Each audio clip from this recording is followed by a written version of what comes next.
ጤና ይስጥልን የተከበራችሁ የብሬዲዮ ቤተሰቦችና አድማጮች የዕለቱን ዜናዎች እናሰማችኋለን። ዜናውን እናሰማችሁን ሀብታሙ አስፋና ታምሩ ገዳንን ባለንበት ሰዓት አቆጣጠር የዛሬ ሐምሌ 17 ቀን 2018 ዓ.ም ዜናዎችን ከማሰማታችን በፊት አርዕስተ ዜናውን እናስቀድማለን። በተለያዩ አቅጣጫዎች የተጠናከረ የፋኖ ወታደራዊ ጥቃት፣ የወለጋ ኦፕሬሽንና ከባድ መሳሪያ ጥቃቱ፣ የመነኮሳቱ ጥቃት ላይ እናት ፓርቲ ለኢትዮጵያ ሕዝብ ያቀረበው ጥሪ፣ የጦርነት ስጋትና የብር እጥረት፣ የአዲስ አበባ ህልውናና የምክክር ኮሚሽኑ ሴራ፣ ህገወጡ የጥላቻ ቅስቀሳ፣ የሱዳን ቀውስ የሚሉና ሌሎችም ወቅታዊ ዜናዎች አሉን። ዝርዝሩን እንሆ።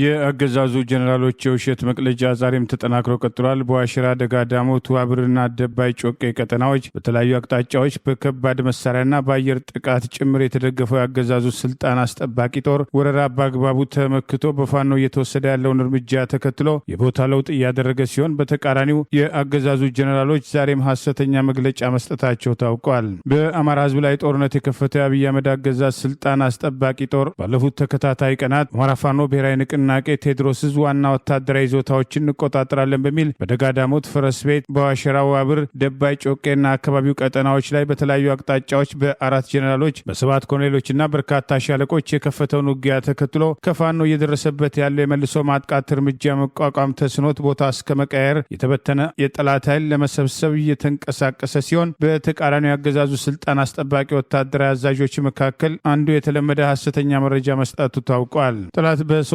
አቅጣጫ መድፎች፣ ታንኮች፣ ዙ-23 እና ሞርተር በምድር በማሰለፍ በርካታ ያገዛዙ ስልጣን አስጠባቂ ወታደሮች በምስራቅ አዛዥ የጎጃም ኮማንድ ፖስት መሪ በተባለው የቀድሞ ሙርከኛ ሌተናል ጀነራል መሐመድ ተሰማ ዋና አዛዥነት ሌላ ተጨማሪ ከሱ ጋር 3 ጀነራሎች በማሰለፍ የከፈቱት ውጊያ ሰላማዊ ሰዎችና የሰላማዊ ሰዎች መኖሪያ ቤት፣ አዘርትና ጫካ እስከ ማውደም የደረሱ እንስሳትን የገደሉ ቢሆንም በፋኖ ላይ ትርጉም ያለው ወታደራዊ ጥቃት ማድረስ አለመቻላቸው ይልቁኑ ፋኖ እየወሰደ ባለው የመልሶ ማጥቃት እርምጃ በተለያዩ አቅጣጫዎች ጠላት ከፍተኛ ሰብአዊና ቁሳዊ ኪሳራ እየደረሰበት ሲሆን፣ ዛሬም ከተደመሰሱና ከቆሰሉት ያገዛዙ ስልጣን አስጠባቂ ወታደሮች በተጨማሪ በተለያዩ አቅጣጫዎች የሚፈረጥጡ እጃቸውን አንከርፈው የሚማረኩ መጨመራቸው ታውቋል። የፋኖን አሰላለፍና የመልሶ ማጥቃት እርምጃ መቋቋም ያልቻለው የጠላት ኃይል ፈረስ ቤት ከተማ ላይ ሰፊ የመከላከል ምሽግ መያዙን የምስራቅ 76ኛ እግረኛ ክፍለ ጦር የተባለው ሐሙስ ገበያ ላይ ከሙትና ቁስለኛ የተረፈውን ኃይል ይዞ መስፈሩን፣ በርካታ ቁስለኞች ወደ ባህር ዳር፣ ከባህር ዳር ወደ አዲስ አበባ መከላከያ ሆስፒታል መጓጓዛቸውን የሚጠቅሱ መረጃዎች የወጡ ሲሆን፣ ያገዛዙ ስልጣን አስጠባቂ ወታደራዊ አዛዦች የሚይዙት የሚጨብጡት እየጠፋቸው መምጣቱን፣ በርካታ የቡድንና የነፍስ ወከፍ መሳሪያ እየተማረከ ሲሆን፣ በዋሸራ አካባቢ ይንቀሳቀስ የነበረው 99ኛ ክፍለ ጦር የደረሰበትን ሽንፈት ተከትሎ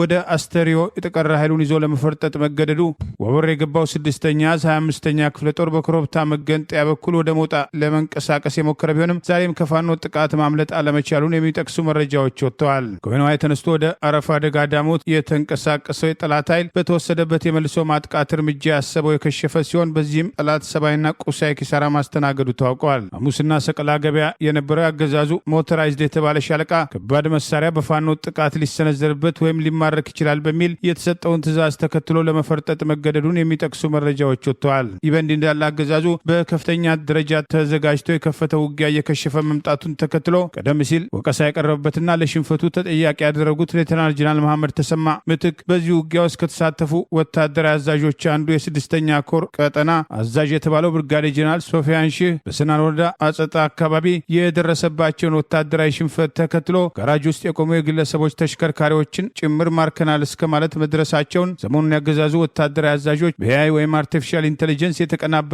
ሐሰተኛ ፎቶግራፍ ጭምር እስከ ማሰራጨት የደረሱበትን እርምጃ አጠናክረው መቀጠላቸው ተገልጿል። ይህ በእንዲህ እንዳለ አገዛዙ ከትግራይ ጋር አድርጋለሁ ያለውን ጦርነት ተከትሎ ለመምህራንና ሰራተኞች፣ ለጤና ባለሙያዎች ተጨማሪ ደሞዝ ለመክፈል ቀርቶ በአንዳንድ ክልሎች ደሞዝ እስከ መቋረጥ የደረሰበት የትርፍ ሰዓት ክፍያ ዛሬም ያልተከፈላቸው የጤና ባለሙያዎች ቅሬታ እያቀረቡ ቢሆንም ለሚሊሻዎች ከ13,000 በላይ የተጠራ ገንዘብ በመክፈል ከትግራይ ጋር ለሚደረገው ውጊያ ስምሪት ሰጥቶ እያንቀሳቀሰ ሲሆን፣ በምዕራብ ግንባር ተመሳሳይ ጥቃት ይከፈትብኛል በሚል ስጋት ላይ መውደቁን የሚጠቅሱ መረጃዎች ወጥተዋል። አገዛዙ ለወራት ከትግራይ አልፎ ኤርትራ ላይ ወረራ ለማድረግ ያደረገው ወታደራዊ ዝግጅትን ተከትሎ አንዳንዶች በተናጠል በቀጠና ያለውን ጦርነት ይቁም የሚል ቅስቀሳ እስከ ማድረግ የደረሱ ቢሆንም ህወሓት ከሌሎች ኃይሎች ጋር ተባብሮ በአሁኑ ወቅት ጦርነት ሊከፍትብኝ ነው በሚል ያገዛዙ ስልጣን አስጠባቂ ወታደራዊ አዛዦች ስጋት ላይ መውደቃቸውን የሚጠቅሱ መረጃዎችም ወጥተዋል። የሚሊሻ አባላቱ ሁለቱ ወገኖች በውስጥ የሚያደርጉት ድርድር ከተሳካ ከጥይት ማብረጃነት ያለፈ ሚና እንደማይኖራቸው በመጥቀስ አንዳንዶች ዋጋ እያጣ ለመጣ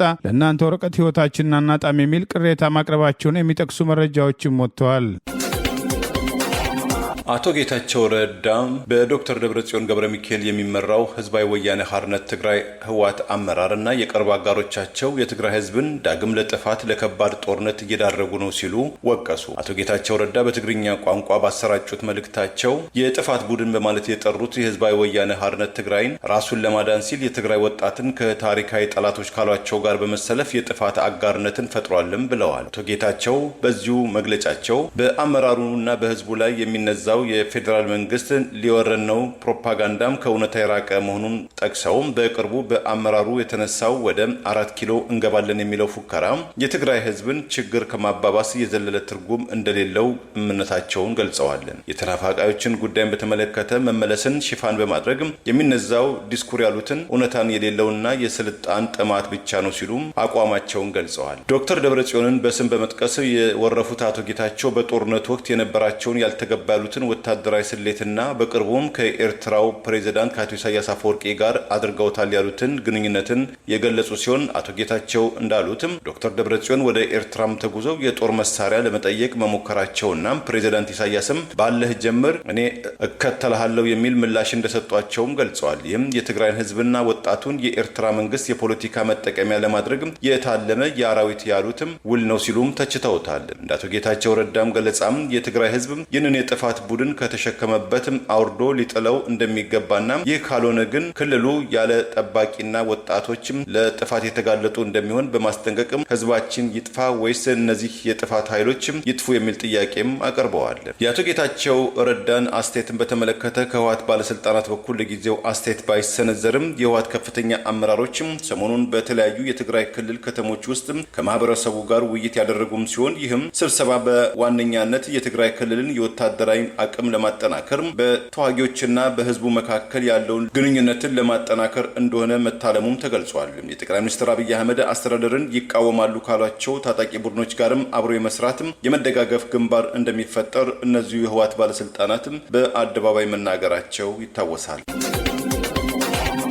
አገዛዙ በወለጋ የከባድ መሳሪያ ጥቃት አጠናክሮ የቀጠለ ቢሆንም ፋኖ እየወሰደ ባለው ወታደራዊ እርምጃ ድል እየተቀዳጀ ከተሞችን እየተቆጣጠረ መሆኑን አስታወቀ። የአማራ ፋኖ ብሔራዊ ንቅናቄ አፋብን ወለጋ ቢዛማ ዋንሻ ሰይድ ክፍለ ጦሮች በጠላት ላይ ድል መቀዳጀታቸውን አገዛዙ ላለፉት 4 ተከታታይ ቀናት እየወሰደ ያለው የውር ድንብር የከባድ መሳሪያ ጥቃት የፋኖን እንቅስቃሴ መክታት አለመቻሉን፣ በዚህም ከእዙ የተውጣጡ ክፍለ ጦሮች በምስራቅ ወለጋ ዞን ስቡ ስሬ ወረዳና ጉቶ ጊዳያ ናውረዳ በጠላት ላይ ድል መቀዳጀታቸውን ገልጿል። አንሻ ሰይድ በምስራቅ ወለጋ ዞን ስቡ ስሬ ወረዳና ጉቶ ጊዳ ወረዳ ከሚያደርጉት ተጋድሎ በተጨማሪ በምስራቅ ወለጋ ዞን ጊዳ አያና ወረዳ በመንደር 4ና በመንደር 3 ላይ እንዲሁም በሆሩ ጉድሩ ወለጋ ዞን አቢ ደንጎሮ ወረዳ ቱሉናጋ ከተማን በመቆጣጠር አንጸባራቂ ድል መቀዳጀታቸውን አንሻ ሰይድ ህዝብ ግንኙነት መምሪያ ዛሬ ሐምሌ 17 ቀን 2018 የነበሩ ወታደራዊ ውሎችን አስታኮ ባወጣው በዚሁ መረጃ ገልጿል። ዛሬ ከጠዋቱ 1 ሰዓት ላይ በተቀናጀ መንገድ አበጀ ጥበቡ ነበልባል ክፍለ ጦር በመንደር 4 በመግባት ጠላትን ሙትና ቁስለኛ በማድረግ ከአካባቢው ጠርገው በማስወጣት በተጨማሪም አንገር ጉተን ክፍለ ጦር መንደር 3 ቀበሌ ላይ በመግባት አንድ የጠላት ፓትሮል ኃይል ከነተሽከርካሪው በመምታት ከጥቅም ውጭ የሆነ ሲሆን በሁለቱም ቀበሌዎች የተናበበና የተቀናጀ የክፍለ ጦሮቹ ጥቃት ጠላትን ከከተሞች ማስወጣት የቀረ የጠላት ኃይል ተቆርጦ አንገር ጉተን ከተማ ማዘጋጃ ውስጥ ለመስፈር መገደዱን አስታውቋል። በተመሳሳይ በዚሁ ቀጠና በሆሩ ጉድሩ ወለጋ ዞን አቢ ደንጎሮ ወረዳ ቱሉናጋ ከተማ ታፈር አለሙ ሳተናው ክፍለ ጦር በልዩ ኦፕሬሽን ከተማዋን በመቆጣጠር በጠላት ላይ ሰብአዊና ቁሳዊ ኪሳራ ማድረስ መቻሉን አስታውቋል። በዚህ ከባድ ወታደራዊ ትንቅንቅ 31 ክላሽ መማረክ የተቻለ ሲሆን የደህንነት አባል የሆነ የፖሊስ አባልን ጨምሮ 4 የኦሮሚያ ልዩ ኃይል አባላት በፋኖ መማረካቸውን አፋብን ወለጋ ቢዛማ ዋንሻ ሰይድ ህዝብ ግንኙነት መምሪያ ዛሬ ሐምሌ 17 ቀን 2018 ባወጣው በዚሁ መረጃ ገልጿል። ይህ በእንዲህ እንዳለ የምስራቅ ወለጋ ዞን ከፍተኛ አመራር ባልታወቁ ኃይሎች ዛሬ ሐምሌ 17 ቀን 2018 እርምጃ እንደተወሰደበት ታውቋል። የቀድሞ ሆሩ ሊሙ ወረዳ አስተዳዳሪ በአሁኑ ወቅት የምስራቅ ወለጋ ዞን ወጣቶችና ስፖርት ጽሕፈት ቤት ኃላፊ አቶ ደቻሳ ገነቲ በዛሬው ዕለት በምስራቅ ወለጋ ዞን አንገር ጉተን ከተማ አስተዳደር መሃል ከተማ ላይ ከተደመሰሱ የብልጽግና አመራሮች መካከል አንዱ መሆኑ ታውቋል። በወለጋ የአማራ ብሔር ተወላጆች ላይ በኦነግ ሸኔ ስም ይፈጸም የነበረውን ጥቃት በአሁኑ ወቅት ያገዛዙ ስልጣን አስጠባቂ ጦር፣ የኦሮሚያ ሚሊሻ፣ ገዳ ኮማንዶና በልዩ ልዩ ስም ያደራጃቸው ኃይሎችን ጭምር በማሰለፍ ህዝቡ ላይ የከፈቱትን ጦርነት ግፍ የወለዳቸው ጀግኖች አፋብን ወለጋ ቢዛሞ አንሻ ሰይድ እዝ በማደራጀት ህልውናቸውን ለማስከበር እያደረጉት ያለው እንቅስቃሴ ከጊዜ ወደ ጊዜ የተጠናከረ መምጣቱ ማሳያ ነው ተብሏል። ይህ በእንዲህ እንዳለ ከወታደራዊ እንቅስቃሴ ጎን ለጎን ምኒልክ ህዝብ በራያ ቆቦ ወረዳ ከ3 ቀበሌ ማህበረሰብ ጋር ህዝባዊ ውይይት ማድረጉን አስታውቋል። አፋብን ወሎ ቤተ አማራ ምኒልክ ህዝብ በራያ ቆቦ ወረዳ ቃሊ ንዑስ ወረዳ ስር የሚገኙ 3 ቀበሌ ነዋሪዎችን በመሰብሰብ በወቅታዊ ጉዳይ ላይ ሰፊ ህዝባዊ ውይይት ማካሄዱን ዛሬ ሐምሌ 17 ቀን 2018 ይፋ ባደረገው መረጃ ገልጿል። ውይይቱ በትላንትናው ዕለት መካሄዱን የጠቀሰው መረጃ በወቅታዊ ፖለቲካና የጸጥታ ሁኔታዎች፣ በአማራ ህዝብ ታጋዮች ዓላማዎች እንዲሁም የብልጽግና አስተዳደር በህዝቡ ላይ እያደረሰ ባለውና ሊያደርስ ባቀደው መጠነ ሰፊ የዘር ማጥፋት ጭቆና ዙሪያ ከህዝቡ ጋር ጥብቅና ሰፊ ውይይት መካሄዱን አስታውቋል። የህዝቡ ጥያቄዎችና የተነሱን ዋና ዋና ነጥቦች በውይይት ላይ የተሳተፉ የአካባቢ ነዋሪዎች የገጠሟቸውን በደሎችና ያሉባቸውን ስጋቶች ያነሱ ሲሆን በቂ ማብራሪያ መሰጠቱን እዙ ዛሬ ባወጣው በዚሁ መረጃ ገልጿል። ግብጽና ኤርትራ በቀይ ባህር ጉዳይ ወሳኝነት የሚኖራቸው የባህሩ ተጋሪ አገራት ብቻ ናቸው የሚሉም ከሆነ በአባይ ወንዝ አጠቃቀም ላይም ተመሳሳይ አቋም ሊያዝ ይገባልም ሲሉ አንድ አንጋፋ አሜሪካዊ ዲፕሎማትም ተጠየቃዊ ጥያቄም አቀረቡ። የግብጽ የውጭ ጉዳይ ሚኒስትር ባዲር አብድላቲ ከኤርትራቻቸው አቶ ኡስማን ሳሌህ ጋር ካይሮ ውስጥም ተገናኝተው በሁለትዮሽም በቀጠናዊ ጉዳይ በመከሩበት ወቅት እኛም እንደዘገብነው በተለይ የቀይ ባህርን አጠቃቀም በተመለከተም ከባህሩ ጋር ወሳኝነትም የሌላቸው ማንኛውም አገራትም ወይም አካላትም የባህር ተደራሽነት ወይም የደህንነት እንቅስቃሴ ሊያደርጉ በጭራሽም አይፈቀድላቸውም። የቀይ ባህር አስተዳደር ጉዳይ ለባህሩ ተጋሪ አገራት ብቻ መተው ያለበት ነው የሚል የጋራ መግለጫ ማውጣታቸው ይታወሳል። ይህንን የኤርትራና የግብጽ መንግስትም ከፍተኛ ባለስልጣናትም ሰሞኑኛ የአቋም መግለጫን የተመለከቱት በቀድሞ በአፍሪካ የአሜሪካ ጉዳይ ምክትል ሹም በኢትዮጵያና በጊኒ የአሜሪካ አምባሳደር ሆነው ያገለገሉትም ቲቦር ናጄ በማህበራዊ ትስስር ገጻቸው ዛሬ ባጋሩትም አጭር መልእክት ግብጽና ኤርትራ በቀይ ባህር ጉዳይ ብቸኛ ወሳኞቹ የባህሩ ተጋሪዎች ናቸው እያሉን ከሆነ በአባይ ወንዝ አጠቃቀም ዙሪያ የሚወስኑት ለወንዙ ገባሪ የሆኑ አገራት ብቻ ናቸው የሚል ተጠያቂ ወይም ሎጂካሊ ጥያቄ ቢነሳስም ሲሉ አምባሳደር ቲቦር ናጄም ጠይቀዋል። በታሪክ የአባይ ውሃም ዋነኛ አስከባሪ ተጠቃሚ መሆኗ የሚነገረው ግብጽ በተቃራኒው ለውሃው ፍሰትም 0% አስተዋጽኦ ወይም ሃይድሮሎጂካል ኮንትሪቢዩሽን ማድረጓም የወንዙ በተለይ የጥቁር አባይ ወንዝም 85% ገባሪ የሆነችው ኢትዮጵያ ግን የተናጠል ግድብ መገንባትም የለባትም የሚል የአባይ ወንዝ ነገር የመኖር ያለመኖር ጉዳይ ነው የሚል አቋም ከግብጽ በኩል በተደጋጋሚ መሰማቱ አይዘነጋም። የገዳማውያኑ ጥቃት ስርዓታዊና ጥላቻን ያዘለ ስልት ቀጣይ ምዕራፍ አካል መሆኑን እናት ፓርቲ በድሮን የተጨፈጨፉ መነኮሳትን አስታኮ ባወጣው መግለጫ ገለጸ። እናት ፓርቲ ዛሬ ሐምሌ 17 ቀን 2018 ዓ.ም የገዳማውያን ጥቃት ስርዓታዊና ጥላቻ ያዘለው ስልት ቀጣይ ምዕራፍ ነው በሚል ባወጣው መግለጫ ሐምሌ 15 ቀን 2018 ረፋዱ 4 ሰዓት ላይ በአማራ ክልል ደቡብ ወሎ ዞን ቦረና ወረዳ የሚገኘው በኢትዮጵያ ኦርቶዶክስ ተዋሕዶ ቤተክርስቲያን አባይ ቅድስት አርሴማ ገዳም ላይ የድሮን ጥቃት ተፈጽሞ 2 መነኮሳት እናቶች ወዲያው ሲገደሉ 14ቱ እናቶች ደግሞ ክፉኛ ቆስለው መካነ ሰላምና ደሴ ሆስፒታል መወሰዳቸውን ጠቅሷል።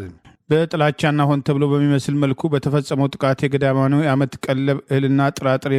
በሙሉ የወደመ ሲሆን ተግባር ቤት፣ ማብሰያ ዕቃዎች፣ የውሃ ማጠራቀሚያ፣ የኮንክሪት ታንከር፣ የውሃ ማስተላለፊያ ቱቦዎች ሙሉ በሙሉ መውደማቸውን ገልጿል። በገዳሙ ስርዓት የጠዋት 3 ሰዓት ጸሎት አድርሰው ሁሉም ወደ ተመደበበት ስራ ሲሰማራ ድሮን የምትባለው ስትዞር ድምጿን ሰምተናል፣ አይተናታል። እኛ ገዳማውያንን መቼም ቴክኖሎጂ ነው ያዩናል፣ ምንም የሚያጠራጥር የሚያስፈራ ነገር የለም ብለን ስራችንን ቀጠልን የሚሉት መነኩሴ ነገር ግን እኛ እንዳሰብነው አልነበረም። ቆይተው ለስራ በተሰበሰበበት ማት አወረዱብን። ያን የመሰለ ጭካኔ ለምን ማድረግ እንዳስፈልጋቸው ማሰብም ማለምም ይከብዳል። በተለይ የቆሰሉት ሲታዩ የሞቱት ይሻላል ያስብላል በማለት የሰጡትን ምስክርነት እናት ፓርቲ በመግለጫው ላይ ጠቅሷል። ገዳሙ እጅግ ከባድ በረሃ ላይ ያለ ነው። በዙሪያው የሚገኝ ታጣቂም ይሁን ወታደር አናውቅም። እንግዲህ ገዳሙ የቆመው በእነዚሁ ወጣት መነኮሳት እናቶች ድካም ነበር። ሰሪው ከተገደለ፣ አካሉ ከጎደለና የዓመት ቀለቡ ከወደመ ቀሪውን የመግደል ያህል ነው። ተጠንቶ የተደረገ ይመስላል ሲሉ ማኝነታቸውን መስጠታቸውን አስታውሷል። እናት ፓርቲ ይህስ እብሪት የተላበሰ ድርጊት ከድግግሞሹ እያስከተለ ከሚገኘው ጉዳትና በሌሎች አካባቢዎችም ደግሞ በታጣቂዎች ሽፋን በእምነቱ ተከታዮች አገልጋዮችና ገዳማት ላይ እየተፈጸመ ያለው ጥቃት ተራ ስህተት ሳይሆን ስርዓታዊና ከጥላቻ የመነጨ ብሎም የአጥፍቶ መጥፋት ተግባር እንደሆነ በጽኑ እንደሚያምን ጠቅሶ ድርጊቱን በጽኑ እንደሚያወግዝ ጠቅሷል። ለሞቱ ገዳማውያን ሐዘኑን የገለጸው እናት ፓርቲ መላው ኢትዮጵያውያን ይህንን ያጥፍቶ ጠፊ የሽብር ድርጊት በአጽንኦት እንዲያወግዙ ጥሪ ያቀረበ ሲሆን መንግስት ለድርጊቱ ሙሉ ኃላፊነት እንዲወስድና ድርጊቱ ሲፈጸም የሚያሳይ ፎቶና የቪዲዮ መረጃ ለሕዝብ ይፋ እንዲያደርግ አጥብቀን እንጠይቃለን ያለ ሲሆን ሀገርን ከጥቃት ለመጠበቅ የተቋቋሙ ተቋማት ሕዝብን ጅምላ ጨራሽ ወደ መሆን መሸጋገራቸው መላው ሕዝባችንና ዓለም አቀፉ ማህበረሰብ እንዲያውቀውና አጥፊው አካል ተጠያቂ እንዲደረግ አጥብቀን እናሳስባለን ሲል ጥሪ አቅርበዋል። መላው ኢትዮጵያን በዚህ ሀሩር ለሀገርና ሕዝብ የሚጸልዩ ገዳማውያን ቀለባቸውና የመጠጥ ውሃ በጥቃቱ ሙሉ በሙሉ በመውደሙ ቀሪዎቹ በረሃብና ጥም ከማለቃቸው በፊት እንዲደርስላቸው እንጠይቃለን በማለት እናት ፓርቲ ዛሬ ሐምሌ 17 ቀን 2018 ባወጣው በዚሁ መግለጫ ጥሪ አቅርበዋል። እናት ፓርቲ በተደጋጋሚ በአሩሲ በኦርቶዶክሳውያን ላይ ይፈጸም የነበረውን ጥቃት በተመለከተ ሲያስጠነቅቅና ድርጊቱን ሲቃወም የቆየ ሲሆን አገዛዙ ማንነትና ብሔር ተኮር ጥቃትን ስትራቴጂ አውጥቶ የሚፈጽመው ድርጊት መሆኑ በተደጋጋሚ በወቀሳ ሲነሳ ቆይተዋል። ይህ በእንዲህ እንዳለ በመነኮሳት ላይ የተፈጸመውን የድሮን ጥቃት ተከትሎ የህወሓት ማዕከላዊ ኮሚቴ አባል የክልሉ ምክትል ፕሬዚዳንት አቶ አማኑኤል አሰፋ አማራ ክልል በቤተ ክርስቲያን ላይ የተፈጸመው የድሮን ጥቃት ኢላማውን የጠበቀና ሆን ተብሎ የተፈጸመ ጥቃት መሆኑን ጠቅሰዋል። ብልጽግና በአማራ ክልል በኦርቶዶክስ ተዋሕዶ ቤተ ክርስቲያን ገዳማውያን ላይ ያካሄደው የድሮን ጥቃት በአጋጣሚ ኢላማ በሳተ ስህተት የተፈጸመ ሳይሆን ተብሎ ኢላማውን ጠብቆ እንዲገደልና እንዲሆን በተተኮሰ ሰይጣናዊ ተልዕኮ የተፈጸመ ነው በማለት የትግራይ ክልል ምክትል ፕሬዚዳንትና የህወሓት ምክትል ሊቀመንበር አማኑኤል አሰፋ ተናግረዋል። ብልጽግና ቤተ ክርስቲያንን በብሉይነት ፈርጆ የሁላችንም ታሪክና ቅርሶችን በመሰረዝና በማፍረስ ማንነት አልባ ህዝቦች ሊያደርገን የተነሳ ክፉ ጠላት ነው ያለ ሲሆን ይህ ስርዓት ትላንት በትግራይ አብያተ ክርስቲያናትና መስጂዶች ላይ የፈጸመውን ጥፋት ዛሬ እንደ በጎ ነገር በሁሉም አካባቢዎች አስፋፍቶ ቀጥሎበታል። የህዝብ ጸር የሆነ ስርዓት የጊዜ ጉዳይ ካልሆነ በስተቀር በአንድ አካባቢ የጀመረው የጥፋት ሴራ ቀስ በቀስ እንደ ሰደድ እሳት ወደ ሁሉም ማጋባቱ ግድ ነው። ያም እየሆነ ነው በማለት ክልሉ መገናኛ ብዙሃን በሰጠው አስተያየት ገልጸዋል። በአራት አቅጣጫ የመጣውን የጠላት ኃይል በተቀናጀና በተናበበ መንገድ እየወሰደ ባለው ጥቃት የጠላትን እቅድ እያከሸፈ ድል መቀዳጀቱን አፋብን ሸዋ ጠቅላይ ግዛት አሳምነው ዕዝ ገለጸ። የአማራ ፋኖ ብሔራዊ ንቅናቄ ሸዋ ጠቅላይ ግዛት አሳምነው ዕዝ ዛሬ ሐምሌ 17 ቀን 2018 ወደ መዘዞ ከአራት አቅጣጫ ለዘረፋ በተንቀሳቀሰው የጠላት ኃይል ላይ የሰነዘረውን ጥቃት ተከትሎ በጠላት ላይ ሰብአዊና ቁሳዊ ኪሳራ ማድረሱን በአንዳንድ ግንባሮች ውጊያው መቀጠሉን አስታውቋል። ሸዋ ጠቅላይ ግዛት አሳምነው ዕዝ 77ና የመሐመድ ቢሆነኝ ኮር አስቻለው ደሴ ክፍለ ጦሮች ወደ መዘዞ በተለያዩ አቅጣጫዎች በተንቀሳቀሰው በዚህ የጠላት ኃይል ላይ በጋራ በመሆን በመዘዞ ዙሪያ በባሸናና በሞፈር ውሃ አካባቢዎች ከፍተኛ ትንቅንቅ በማካሄድ ድል መቀዳጀታቸውን ውጊያው መቀጠሉን አስታውቋል። መነሻውን ከመንዝ አውራጃ ሞላሌ፣ ወገሬ፣ መሃል ሜዳና ከመሮ ያደረገው የጠላት ኃይል የመሐመድ ቢሆነኝ ኮር ወንዶ አስቻለው ክፍለ ጦር በተቀናጀ መንገድ ከጠዋቱ 4 ሰዓት ጀምሮ ከባሽ ከተማ ዙሪያ ከፍተኛ ትንቅንቅ በማድረግ ከቆባ ጥል እስከ መዘዞ ከተማ ድረስ ሁለቱም ክፍለ ጦሮች በቅንጅት በወሰዱት በዚህ እርምጃ የአብይ አገዛዝ ስልጣን አስጠባቂ የ112ኛና 104ኛ ጥምር ጦር ከፍተኛ ሰብአዊና ቁሳዊ ኪሳራ ያስተናገደ ሲሆን ውጊያው እስከ ምሽት መቀጠሉ ታውቋል። በሌላ ግንባር ከጣር ማበርና ከሰላ ድንጋይ በመፎር ውሃ ጅረት ወደ መዘዞ የተንቀሳቀሰው የጠላት ኃይል 77 ክፍለ ጦርና መሐመድ ቢሆነኝ ኮር ወንዶ አስቻለው ደሴ ክፍለ ጦር ጠላትን እንዳመጣጡ መክተው በወሰዱት የመልሶ ማጥቃት እርምጃ ጠላት ከፍተኛ ሰብአዊና ቁሳዊ ኪሳራ ያስተናገደ ሲሆን ተጨማሪ ኃይል ከደብረ ብርሃን መጠየቁን ውጊያው መቀጠሉን የአማራ ፋኖ ብሔራዊ ንቅናቄ ሸዋ ጠቅላይ ግዛት አሳምነው ዕዝ ህዝብ ግንኙነት መምሪያ ዛሬ ሐምሌ 17 ቀን 2018 የነበሩ ወታደራዊ ውሎችን አስታኮ ባወጣው በዚሁ መረጃ ገልጸዋል። ይህ በእንዲህ እንዳለ ጋንታ መሪውን ጨምሮ ያገዛዙ ወታደሮች ከነሙሉ ትጥቃቸው ምኒልክ ዕዝን መቀላቀላቸውን ዕዙ ማምሻውን ባወጣው ተጨማሪ መረጃ ገልጸዋል። የአማራ ፋኖ ብሔራዊ ንቅናቄ አፋብን ወሎ ቤተ አማራ ምኒልክ ዕዝ 303ኛ አሳምነው ኮር በሚንቀሳቀስባቸው ቀጠናዎች ከውጊያ ጎን ለጎን የጠላት ኃይልን ስቦ ማስከዳቱን አጠናክሮ መቀጠሉን ገልጸዋል። መነሻቸውን ሰሜን ወሎ ዞን ላስታ ወረዳ ሹምሻ ላሊበላ አየር ማረፊያ ከተከማቸው የአብይ አገዛዝ ስልጣን አስጠባቂ ወታደሮች በማድረግ 3 መሰረታዊ ወታደሮች፣ 5 ጥቁር ክላሽ፣ 6 F1 እጅ ቦምብ፣ 3 የደረት ትጥቅ፣ 840 የክላሽ ተተኳሽ በመያዝ 303ኛ አሳምነው ኮር 19ኛው እሸት ክፍለ ጦርን መቀላቀላቸውን ገልጸዋል። ጋንታው መሪው የራሱን አንድ ጥቁር ክላሽና ዋርድያ ላይ የነበሩትን በጥበቃ ላይ የነበሩትን የሁለት ጓዶቹን ጥቁር ክላሽ ጨምሮ አጠቃላይ በድምሩ 3 ጥቁር ክላሽ በመያዝ ወደ ፋኖ በመግባት ትልቅ አርአያነት ያለው ተግባር መፈጸሙን ለሌሎችም ቀሪ ያገዛዙ ስልጣን አስጠባቂ ወታደሮች ምሳሌ መሆን የሚችል ለአገዛዙ ስልጣን ሲባል ህይወታቸውን እንዳያጡ የእነሱን መንገድ እንዲከተሉ አፋብን ወሎ ቤተ አማራ ምኒልክ የህዝብ ግንኙነት መምሪያ ዛሬ ሐምሌ 17 ቀን 2018 ባወጣው በዚሁ መረጃ ገልጿል። ፋኖ በተደጋጋሚ ለአብይ አህመድ ስልጣን ሲባል ህይወታቸውን እንዳያጡ ለአገዛዙ ስልጣን አስጠባቂ ወታደሮችና በባንዳነት ለተሰለፉ ባንዳ አድማ ብተናና ሚሊሻዎችም በተደጋጋሚ የምህረት አዋጅ ጥሪ ማድረጉ አይዘነጋም።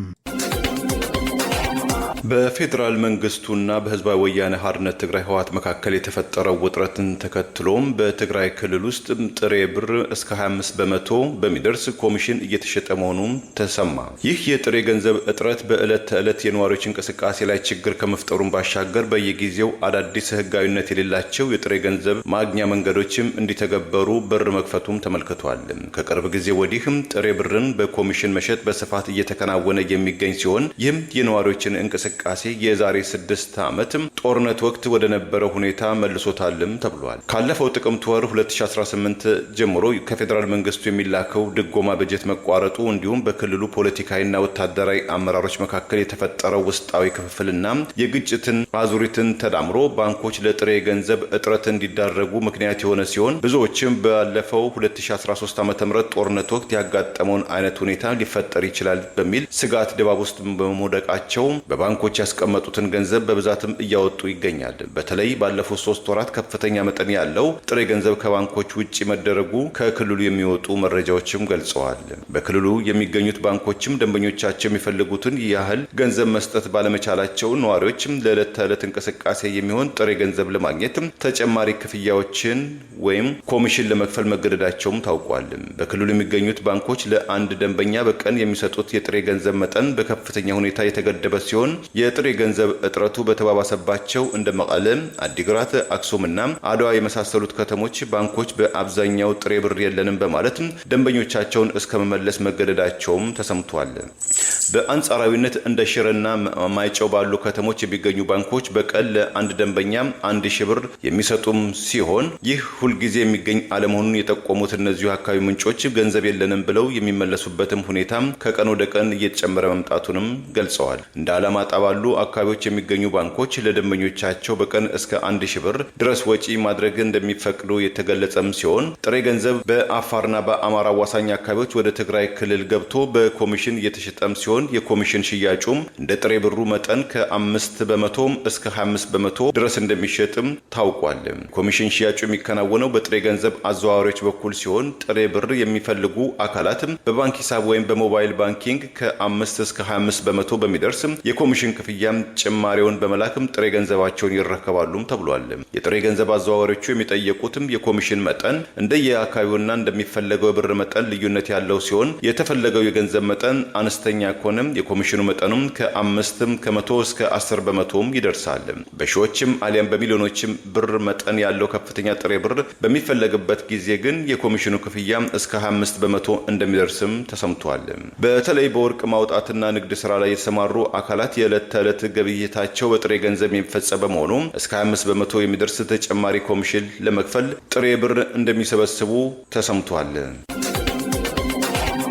አገዛዙ ብሔርን ከብሔር ሃይማኖትን ከሃይማኖት ለማጋጨት በካድሬዎቹ በተለያዩ ሀገሪቱ አካባቢዎች እየወሰደ ያለው ትንኮሳ ተጠናክሮ ቀጥሏል። በሀዲያና ስልጤ ሀገረ ስብከት በቤተ ክርስቲያን ላይ ያነጣጠረ ጥቃት የፈጸሙ የወንጌል አማኝ ነን ያሉ ግለሰቦች በሕግ ሊጠየቁ እንደሚገባ ሀገረ ስብከቱ ጥሪ አስተላልፈዋል። በኢትዮጵያ ኦርቶዶክስ ተዋሕዶ ቤተ ክርስቲያን በሀዲያና ስልጤ ሀገረ ስብከት በአመካ ወረዳ በበታራ ሆምባያ ቀበሌ ልዩ ስሙ ታችኛው በታራ የሚገኘው በሰማዕቱ ቅዱስ እስጢፋኖስ ስም በታነጸው በተገለጸው መቃኛ ቤተክርስቲያንና በምዕመናን ላይ ሐምሌ 15 ቀን 2016 ዓ.ም ከሌሊቱ 7 ሰዓት ላይ በአካባቢው የሚገኙ ፕሮቴስታንት እምነት ተከታዮች በተደራጀ ሁኔታ የፈጸሙትን ጥቃት ተከትሎ ለደረሰው ጉዳት በሕግ እንዲጠየቁ አገረ ስብከቱ ጠይቋል። በዚህ ጥቃት 6 ኦርቶዶክሳውያን ላይ ከፍተኛ የአካል ድብደባ መፈጸሙን፣ በቦታው የነበሩ የድምፅ መሳሪያዎች የወደሙ ሲሆን የመቃኛ ቤተክርስቲያን ህንፃው ሙሉ በሙሉ እንዲፈርስ መደረጉንም ጭምር ጠቅሷል። የሀዲያና ስልጤ ሀገረ ስብከት ጽሕፈት ቤት ድርጊቱን በማውገዝ ጥቃቱን የፈጸሙ አካላት ለሕግ ለማቅረብ ከወረዳው መንግስት አካላት ጋር ንግግር መጀመሩን ፍትህ የማስገኘት ስራ እየሰራው ነው ያለ ሲሆን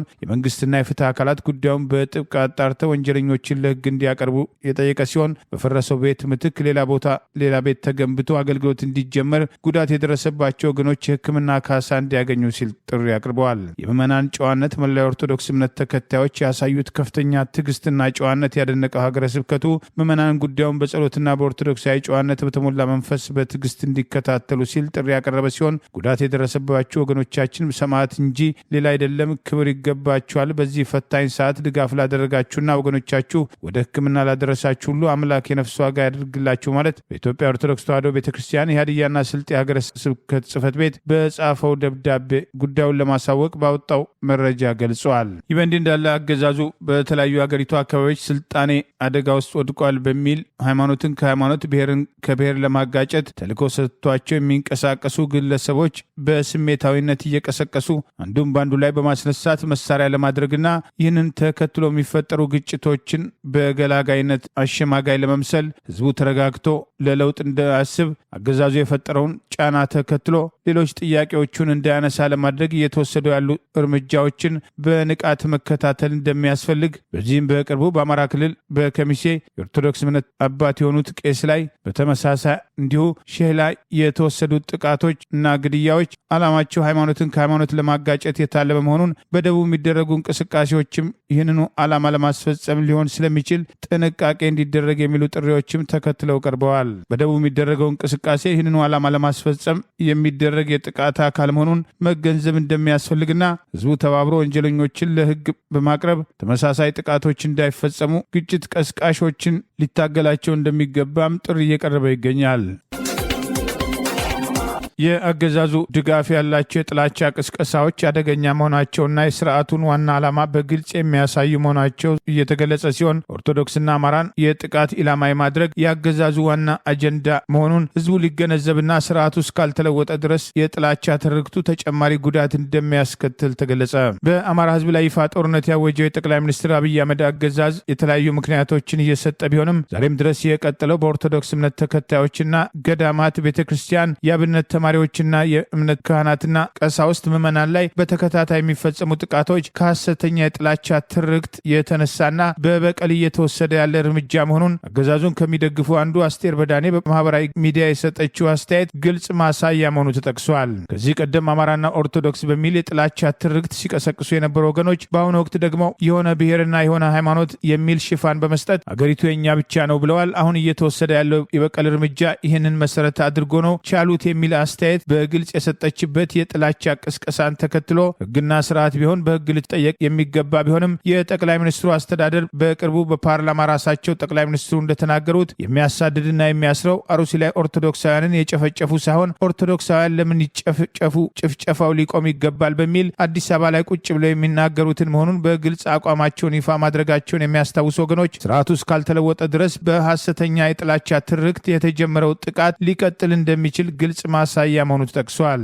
ለአገዛዙ ባለስልጣናት የቀረበ ግንኙነት ያላት አስቴር በዳኔ ከዚህ ቀደም ኢትዮጵያ የሚል አጀንዳ በማራመድ ለማታለል ትሞክር የነበረ ቢሆንም ኦርቶዶክስ ቤተክርስቲያን በሀቅ ልትከበርና ልትመሰገን ይገባታል ብላ በአደባባይ ስትናገር የነበረችበትን ሁኔታ የሚያስታውሱ ወገኖች የስርዓቱ ሰዎች የጥላቻ ትርክትን ስልጣን ማስቀጠያ ለማድረግ የመረጡትን መንገድ መቀላቀሏ በሕግ እንደማያስጠይቃት አውቃ የወሰደችው እርምጃ መሆኑን፣ ይህንን የጥላቻ ትርክት ግን በቀላሉ ማየት እንደማይቻልና ስልጣን ላይ የተቀመጡት ሰዎች በአደባባይ ሕግ እናስከብራለን፣ ጠመንጃ እናስፈታለን ቢሉም ዋና ዓላማቸው ህወሓት ሞክሮ ያልተሳካለትን አማራና ኦርቶዶክስ እናጠፋለን የሚል አጀንዳ ጭምር ለማስፈጸም እየተንቀሳቀሰ መሆኑን በማህበራዊ ሚዲያ ፈቀላጤዎቻቸው በኩል ይፋ ማድረጋቸው ትኩረት ሊያገኝ እንደሚገባና ስርዓቱ እስካልተገረሰሰ ድረስ ይህ ጥቃት ሊቆም እንደማይችል ግልጽ ማሳያ ነው ተብሏል። አሁን ጦር የሚያማዝዘን ብዙ ትውልድ የበላብን ጉዳይ ምን እንደሆነ ልንገርህ። የሆነ ብሔረሰብና የሆነ ሃይማኖት የሀገር ባለቤት ነኝ ብሎ ተቀምጧል እና ድሮ ፌዴራሊስቶች ሲሉት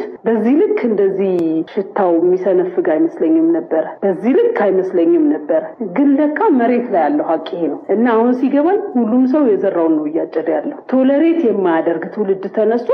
እየተበቀላቸው ነው ብዬ ነው በቃ የደመደም። አገዛዙ ስልጣኑን ለማስጠበቅ ፌዴራሊስት ባለው ኦሮሞ ህዝብ ላይ ጭምር ጥቃት እየፈጸመ ያለበት የፌዴራሊስት ዋና አቀንቃይ ነኝ በሚለው ህወሓት ባለበት በትግራይ ከዚህ ቀደም የከፈተው ጦርነትና በህዝብ ላይ ያደረሰው ጥፋት ዛሬም ለጦርነት የሚያደርጋቸው ዝግጅቶች የጥላቻ ትርክቱን ሐሰተኝነት በግልጽ የሚያሳይ መሆኑን አንዳንዶች በወቀሳ በማንሳት ህግና ስርዓት ቢኖር ኖሮ ግለሰቧ በህግ ልትጠየቅ ይገባ እንደነበር ጥሪ አቅርበዋል። በኢትዮጵያ ውስጥ በቆዳና ሌጦ ዘርፍ ከተሰማሩ 31 ፋብሪካዎች መካከል በአሁኑ ወቅትም 7 ያህሉ ብቻ በስራ ላይ እንደሚገኙም ተገለጸ። የኢትዮጵያም ጥሬ ቆዳና ሌጦ አቅራቢዎች ማህበር የቦርድ ጸሐፊው አቶ መስፍን ለገሰ በጉዳዩ ዙሪያም ለአገር ውስጥ መገናኛ ብዙሃን በሰጡትም አስተያየትም ከጊዜ ወደ ጊዜ እየጨመረ በመጣው የተለያዩ ግብርና የቆዳ ፋብሪካዎች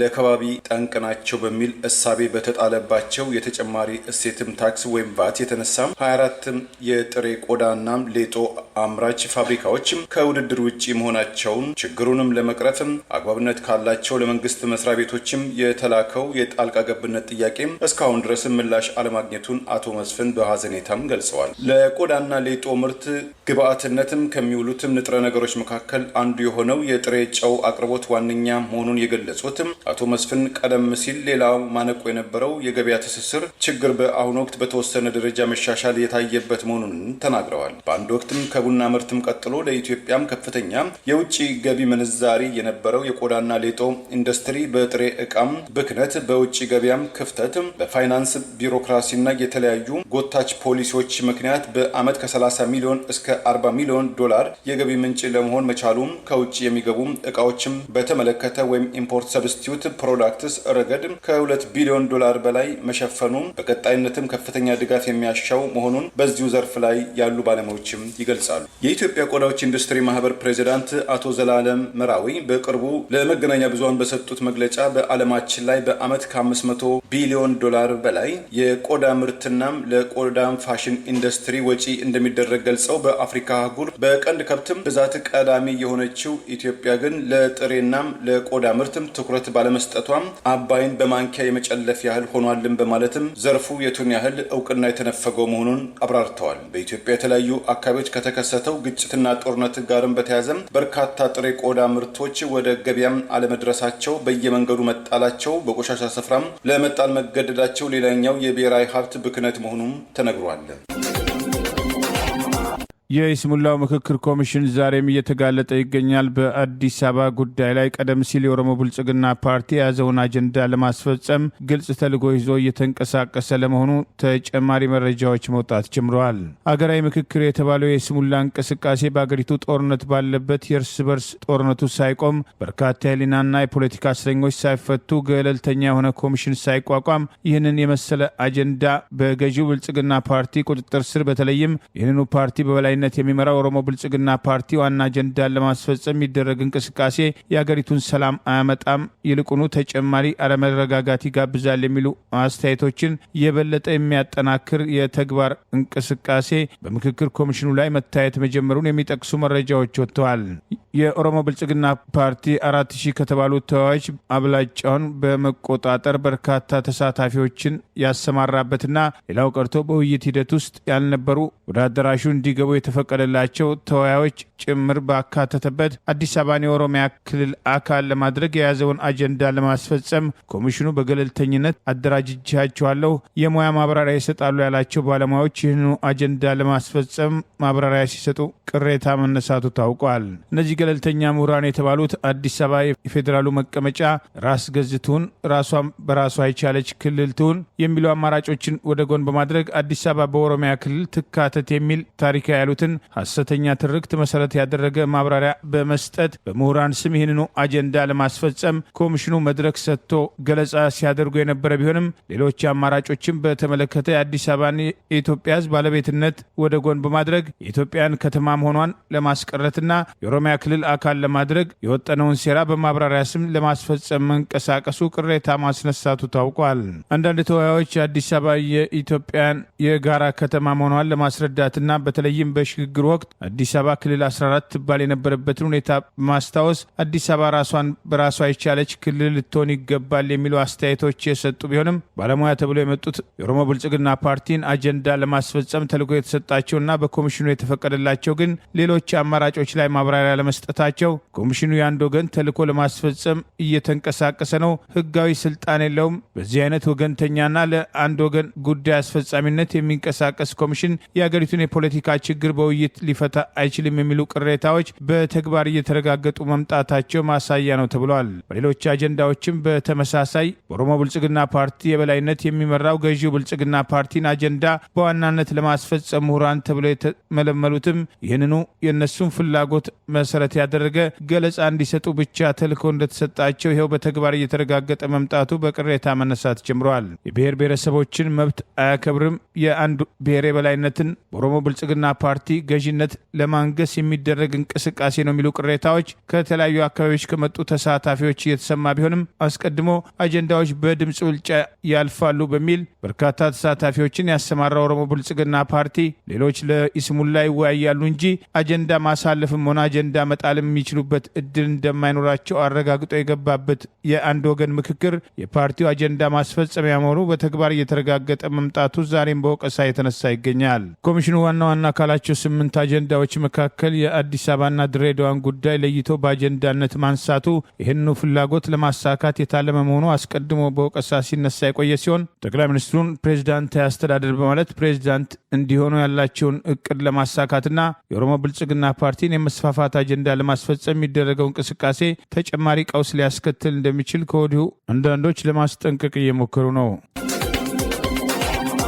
የሱዳን ወታደራዊ አገዛዝ ለታጣቂው የፈጥኖ ደራሽ ኃይል RSF የሚሰጥ ማንኛውም እውቅና እንደማይቀበልም አቋሙን ገለጸ። የፈጥኖ ደራሹ በአሸባሪነት እንዲፈረጅ ሲልም ጥሪ አቀረበ። በሱዳን ሉዓላዊ ምክር ቤት ውስጥ የፖለቲካና የውጭ ጉዳይ አማካሪ የሆኑትም አማጋል አልጣይብ ለቱርኩ የዜና አገልግሎት አናዶሉ በሰጡትም አስተያየት RSF በቁጥጥር ስር የያዛቸውን አካባቢዎችን እውቅና መስጠትም ልክ እንደ ሊቢያም ተከፋፍሎ መቀመጥ በሱዳን መሬት ውስጥ ተቀባይነት የለውም። ለRSF የፖለቲካ ፍላጎት ሲባል ህዝባችንን ለRSF አሳልፈን አንሰጥም ብለዋል። የሱዳን መከላከያ ሰራዊት በርካታ አካባቢዎችን በቅርቡ ከRSF ታጣቂዎች ላይ መንጠቁን ወይም ድል መቀዳጀቱን የተናገሩት አልታይብ የRSF ታጣቂ ቡድን በአንዳንድ በስም ያልጠቀሷቸው የጎረቤት አገራት ዘመናዊ የድሮን እርዳታ በሲቪሊያኖች ጥቃት ቢሰነዝርም እንደ አልባኢድም የመሳሰሉ ወሳኝ አካባቢዎችን ዳግም በቁጥጥር ስር አውለናል። ዓለም አቀፉ ማህበረሰብም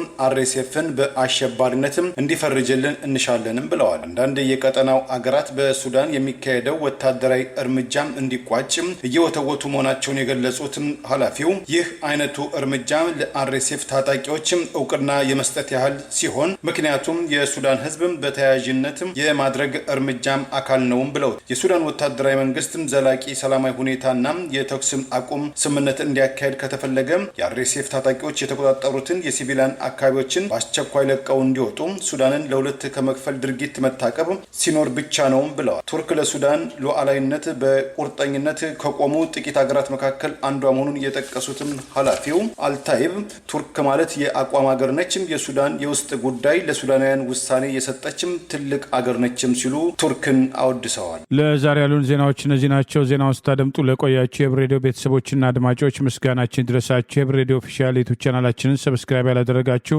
ሰብስክራይብ በማድረግ በተጨማሪም የደውል ምልክቱን በመጫን የህብር ሬዲዮ ቤተሰብ እንድትቀላቀሉ በአክብሮት እንጋብዛለን። እንደ ወትሮ ሁሉ የህብር ሬዲዮ ቤተሰቦች ፕሮግራሞቻችንን ላይክ በማድረግ ሼር በማድረግ አስተያየቶቻችሁን በመስጠት አብሮነታችሁን እንድትገልጹ በአክብሮት እንጠይቃለን። በድጋሚ እናመሰግናለን። ጤና ይስጥልን። ቸር እንቆይ።